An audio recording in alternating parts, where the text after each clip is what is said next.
வணக்கம் தமிழக மக்களே.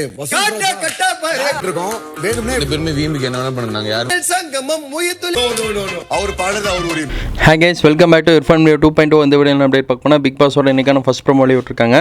ஃபஸ்ட் ப்ரோமோ பார்க்கும்போது ரொம்ப சூப்பராக இருக்குன்னு சொன்னாங்க. இந்த ப்ரோமோவில் நம்ம திவாகர் வந்து பார்த்திங்கன்னா பர்ஃபார்மன்ஸ் ஏதோ பண்ணுறேன்னு சொல்லி ட்ரை பண்ணுறாரு. அவர் டிக்டாக் பண்ணலான்னு சொல்லி ட்ரை பண்ணிகிட்டு இருக்கும்போது துஷார் அவங்க ஹெல்ப் பண்ணுறாங்க. பின்னாடின்ட்டு வினோத் என்ன பண்ணுறாருன்னா அவர் வாட்டுக்கு பாட்டு பாடிட்டு டிஸ்டர்ப் பண்ணிகிட்டு இருக்காருன்னு சொல்லாங்க. டிஸ்டர்ப் பண்ணிகிட்டு இருக்காருன்னு சொல்ல முடியாது. ஏன்னா வீட்டுக்குள்ளே அவங்கவுங்களுக்கு தனித்தனி திறமை இருக்கும். ஆனால் வினோத் அவங்க வந்து பண்ணுறாங்கன்னா கரெக்டாக நம்ம வாட்டர் மினிஸ்டர் பர்ஃபார்மன்ஸ் பண்ணும்போது பாட்டு பாடி குழப்பி விட்டுறாங்க. கடுப்பான வாட்டர் மினிஸ்டர் என்ன பண்ணுறாருன்னா கேப்டன் தலைவனை கூப்பிட்டு சபரி இவர் வந்து பார்த்திங்கன்னா ரொம்ப டார்ச்சர் பண்ணிட்டு இருக்காரு அப்படிங்கிறாங்க. ஏன் வினோத் இந்த மாதிரி பண்ணிட்டு இருக்கீங்க அப்படின்னு கேட்குறாங்க. இது ஏன் நான் பாடுவேன், என்ன வேணாலும் பண்ணுவேன், அது கேட்க நீங்கள் ஏங்க அப்படின்னு சொல்லி ஒரு வாரத்தில் முடிச்சிட்டாரு.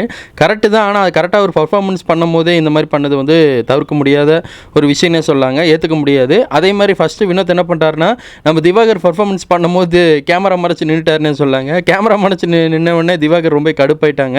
அப்புறம் நம்ம இவங்க என்ன சொல்கிற வாட்டர் மினிஸ்டர் ஒரு கட்டத்துக்கு மேலே சட்டை கழட்டி பர்ஃபார்மன்ஸ் பண்ணலான்னு போகும்போது அப்பயே பாட்டு பாடி குழப்பி விட்டுறாங்க. இதில் உடனே விஜய் பாருன்ட்டு என்ன சொல்கிறாங்கன்னா அந்த சட்டையை தயவு செஞ்சு போட சொல்லுங்கள், என்னால் பார்க்க முடியலைங்க அப்படின்னு சொல்லி கத்திட்டு இருக்காங்க.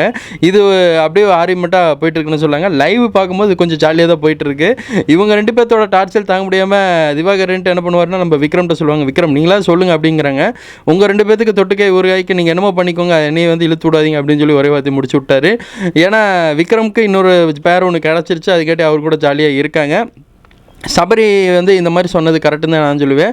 பர்ஃபார்மன்ஸு ஒரு கட்டத்துக்கு மேலே நீங்கள் திவாகரை பார்த்து என்ன சொல்கிறாருன்னா சபரி நீ வெளி கேமராவில் போய் பண்ணியா போயா அப்படின்னு சொல்லிட்டு இருக்காரு. அவர் பாடுவாராமா, அவர் இங்கே பாடிட்டு போட்டோம், நீ வெளியே போய் பர்ஃபார்மன்ஸ் பண்ணு அப்படின்னு சொன்னோடனே அப்போ தான் வந்து பார்த்தீங்கன்னா விஜய் பாருன்ட்டு இவர் சட்டையை போட சொல்லுங்கள், பார்க்க முடியல அப்படின்னு சொல்லிட்டு இருப்பாங்க. அப்போ சட்டையை போட்டு வெளியே போவார். இப்படி தாங்க இன்றைக்கி போயிட்டு இருக்க எபிசோடு. என்டர்டைன்மெண்ட்டாக போகுது, ஜாலியாக இருக்குது. இதை பற்றி உங்களோட கருத்துக்கு என்ன பண்ணுவாருக்குன்னு கமெண்ட்டில் சொல்லுங்கள். தேங்க்ஸ் ஃபார் வாட்சிங் வீடியோ.